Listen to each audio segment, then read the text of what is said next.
देखिए, कायदे से ज़मानत खारिज ही होनी थी, क्योंकि लॉ ही ये है कि अगर शादी से 7 साल के अंदर अननेचुरल सर्कमस्टेंस में अगर लड़की की डेथ होती है तो प्रिजम्पशन है कि वो डाउरी डेथ है। और यहाँ तो 5-5.5 महीने ही शादी के हुए थे, और जिन सर्कमस्टेंसेस में जो पूरा घटनाक्रम सामने आया है वो उसमें बहुत सारी चीज़ें हैं जो बहुत गंभीर हैं। तो अब इतनी गंभीर सर्कमस्टेंसेस में, और जिस तरह की उसने अपने परिवार को मैसेजेस किए हैं, जो चैट्स उसकी हैं, वो सब एक बहुत एक गंभीर अपराध की तरफ इशारा कर रही थी। और ऐसे मामलों में होता ही ये है कि बेल, एंटिसिपेटरी बेल खासकर रिजेक्ट होती है, और होनी चाहिए।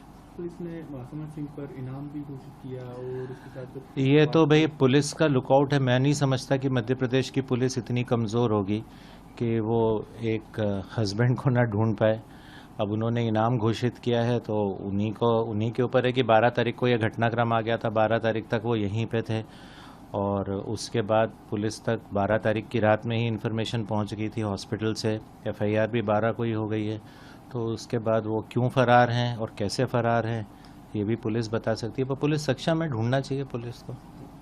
प्राइमरी पीएम हुआ उसमें उसको लेकर भी कई देखिए, पीएम में उनके परिवार वालों ने बहुत सारे डाउट्स बताए हैं जिन परिस्थितियों में घटना हुई है, और जो मुझे भी जितना कुछ पीएम, शॉर्ट पीएम और पीएम के बारे में मालूम है। मैं सिर्फ इतना कहूँगा कि परिवार की ऐसी डिमांड है कि एक सेकंड पीएम भी हो, और वो ऐसा चाहते हैं कि एम्स दिल्ली में हो। इसमें किसी का अहित नहीं है। देखिए, अगर सेकंड पीएम एम्स में होता है और उसमें भी वही बात निकल के आती है जो भोपाल एम्स के पीएम रिपोर्ट में आई है, तो इससे उनके मन के जो संशय हैं, उनके मन में जो डाउट है फर्स्ट पीएम के बारे में, वो क्लियर हो जाएगा। और ये भी हो जाएगा कि वे जो पीएम यहाँ हुई थी वो ठीक थी। तो किसी भी चीज़ में जब हम लोग कानून में बोलते हैं कि न्याय ना सिर्फ होना चाहिए पर दिखना भी चाहिए कि न्याय हुआ है, तो उस हिसाब से मेरा ऐसा कहना है कि सेकंड पीएम अगर, और बहुत से ऐसे मैटर्स हुए हैं हिंदुस्तान में जहां डेड बॉडीज़ को दफना दिया गया है, फिर निकाल के उनका सेकंड पीएम भी हुआ है। तो परिवार की अगर डिमांड है तो इसमें कोई हिचकिचाहट नहीं होनी चाहिए, क्योंकि जैसा आरोपी पक्ष का कहना है वो अगर सही है तो सेकंड पीएम में भी वही आएगा जो फर्स्ट पीएम में आया है। तो उसमें इतना बड़ा इशू नहीं है, उनको सेकंड पीएम पुलिस को कराना चाहिए, और उससे परिवार का डाउट निकल जाएगा, और जो भी वस्तु स्थिति होगी वो क्लियर हो जाएगी। केस ट्रांसफर तो देखिए, अभी ये तो सब बात की बातें हैं। तो ट्रायल चालू होने के बाद होगा कि ट्रायल कहाँ होगी। अभी तो पुलिस इन्वेस्टिगेशन करेगी। इन्वेस्टिगेशन तो किसी बाहर की एजेंसी को सिवाय सीबीआई को ट्रांसफ़र किया नहीं जा सकता है। तो वो इन्वेस्टिगेशन होगा, इन्वेस्टिगेशन के बाद ट्रायल होगी। अब पूरा इन्वेस्टिगेशन होने के बाद हो सकता है कि इन्वेस्टिगेशन से परिवार भी सेटिस्फाइड हो, और उसके बाद की परिस्थिति है जैसा मुझे परिवार ने बताया है, तो उस हिसाब से अगर उनको लगता है कि उनको भोपाल में न्याय या मध्य प्रदेश में उनको न्याय नहीं मिलेगा, तब उनके पास अधिकार है सुप्रीम कोर्ट को या उधर अप्रोच करने के लिए कि उसको आउट ऑफ स्टेट ट्रांसफ़र कर दें। ये उनके अधिकार की बात है, वो चाहें तो बिल्कुल उनको करना चाहिए, पर ये तब है जब केस चलना चालू होगा। अभी तो इन्वेस्टिगेशन के बाद रिपोर्ट जब आ जाएगी, ये ट्रायल के टाइम की बात है। ट्विशा के रिलेटिव्स ने एक आरोप ये भी लगाया था कि जो सुसाइड जिस बेल्ट से किया गया, जो नेक में बांधा था, वो बहुत लेट पहुंचा। ऐसा मुझे भी बताया गया है कि वो पोस्टमार्टम के समय नहीं था, तो अभी ये पुलिस के इन्वेस्टिगेशन का बात है। बट मैं उस वक्त न था, न मुझे उस तरह समय की घटनाओं के बारे में मालूम है। बट ये चीज़ मुझे भी बताई गई कि वो बेल्ट पोस्टमार्टम के समय पे नहीं पहुंचा था, तो ये पुलिस को देखना चाहिए। एक समर से बड़ा आरोप ये भी लगाया था कि ट्विशा जो है वो ड्रग्स भी लेती थी, किसी तरीके के इन सब चीज़ों में भी। आरोप प्रत्यारोप लगाना बहुत आसान है। अब आप इस स्टेज पे वो कोई आरोप लगा दें और लड़की के पक्ष से कोई आरोप लग जाए, तो ये सब आरोप जो हैं ये साबित भी होने चाहिए। घटना हो जाती है, आज जिस लड़की के साथ ये घटना हुई है वो अब अलाइव नहीं है, तो आप कुछ भी आरोप लगा दीजिए। ये सिद्ध करना तो अब उनके ऊपर है, और वो लड़की कुछ है नहीं अब जीवित, तो वो कुछ बोलने की स्थिति में नहीं है।